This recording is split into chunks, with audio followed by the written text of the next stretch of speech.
what I came to realize, and this has much to do with this inversion, that the trickster was playing in my life at the time. And that had to do with what I was doing was studying to become a psychotherapist principally. But what I much, much later came to realize as I start to literally put the pieces together is that life, God, nature, whatever, had something broader in mind for me. And I hesitate even to use this word, but it's the only thing that comes to mind to describe what happened. So while I'm busy in academic studies, writing dissertations, etc., all up in the head, I have this crash. And what I came to realize it was a rite of passage. Hmm. And the rite of passage brought me into this word that is a little unwieldy for me, and that's healer. And I don't do physical alchemy or make potions like that. I'm still, wearing that garb, which is a little uncomfortable and trying to make sense of it. So that was going on at that time. But also there was another very important factor, and that has to do with Rajneesh. Hmm. Uh, Also known as Osho. well, much, much, much later, well Yeah. beyond the time that I was no longer a sannyasin or a devotee, I don't know if he took the name or it was given to him of Osho, but I knew him as Rajneesh. And the way he popped into my life, first of all, I've been haunting used bookstores and libraries since I was a child. Me And too. on this one particular day in San Diego, I went into a new bookstore and struck up a conversation with the innkeeper. And within minutes, he said, "Oh, I have a book that might interest you." I said, "Sure." It doesn't take much for me to buy a book. And that book was Only One Sky, written, or, well, Rajni didn't really write books, it was more verbally delivered. And that book was by Rajneesh. And again, at the same time, my life was turned upside down because I absolutely, like millions of people around the world, was enchanted with him. Hmm. Absolutely enchanted. It was a 4 or 5 year love affair. I mean, to the point that beneath my black doctoral robes at the ceremony getting my doctorate, I had my orange clothes and my mala, which I've kept up all of these years. And it's kind of interesting if you've never seen a mala, his mala, that's a picture of No. him at the middle.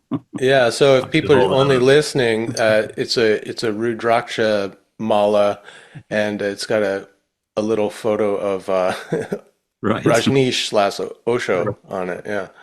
It's Wow. kind of funny because I mean, here I am, become studying to become a psychologist.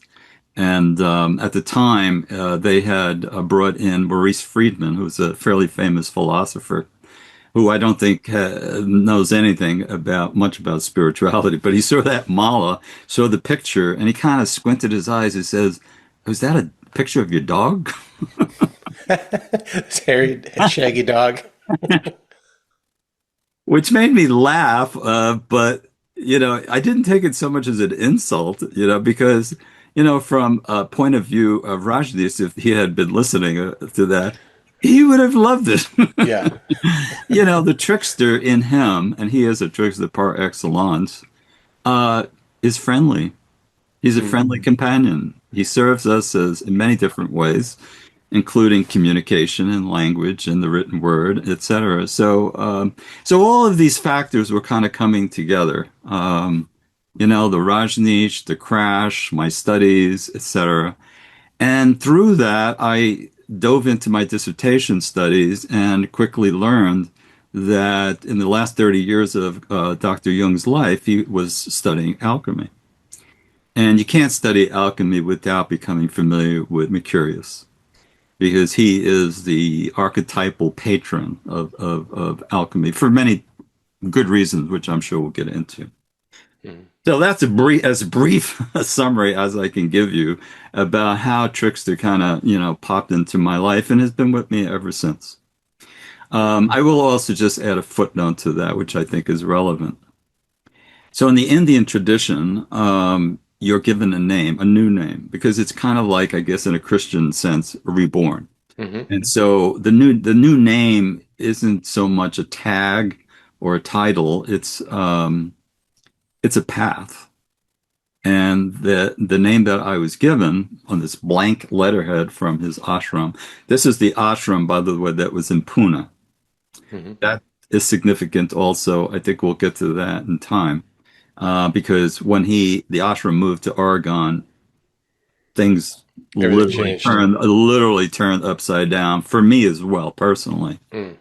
In any event, my given spiritual name is Anand Vichara. Now, Anand Vichara means blissful thought. And that has been my path. That's what he left to me is my path. And I've been walking that path and using it in terms of my lectures, seminars, workshops, writing this, all kinds of things. So that's what my path involves. And I'm very, if anything, because I have some really negative views about Bhagwan as well, which we'll get to. But that is the wisdom or the gift, I should say, that he left me. Mm. How would you interpret that name, blissful thought? Well, that kind of gets mythological actually, because the history of the archetype of the trickster goes way back, some 5,000 years ago, to perhaps one of the first tricksters, and that was the ancient Egyptian trickster Tahat. And Tahat was a magical god, um, god of magic, god of communication. He was known to have written much of the Book of the Dead, etc. Also, this is also taking place in India, where Ganesha, another trickster god, was known to have written I think he wrote the Bhagavad Gita. That might be mistaken about that, but the important thing is both of them, and in the tradition of all trickster personifications, have much to do with language. Hmm. Even in Christianity, we talk about the word was made flesh. So words are, they're symbolic, but they also represent a train of thought that can easily trick us, can easily be contaminated. But if you have enough equanimity to not be misled, then what you're producing, whether it's in written word or the oral tradition, carries some amount of universal truth. Mm. Hence the bliss part, That is a very blissful place to be. Absolutely. like truth, consciousness, bliss, Sat Chitananda. Yeah. Or in alchemy, it would be the consciousness that's represented by their symbol, which is the philosopher's stone, Mm. which has this kind of a groundedness and a kind of a stability to it. And I think that's what truth has. It's not, it's not siloed to this moment. It's something that is universal, trans Eternal. eternal, transcendent. Yes. Mhm.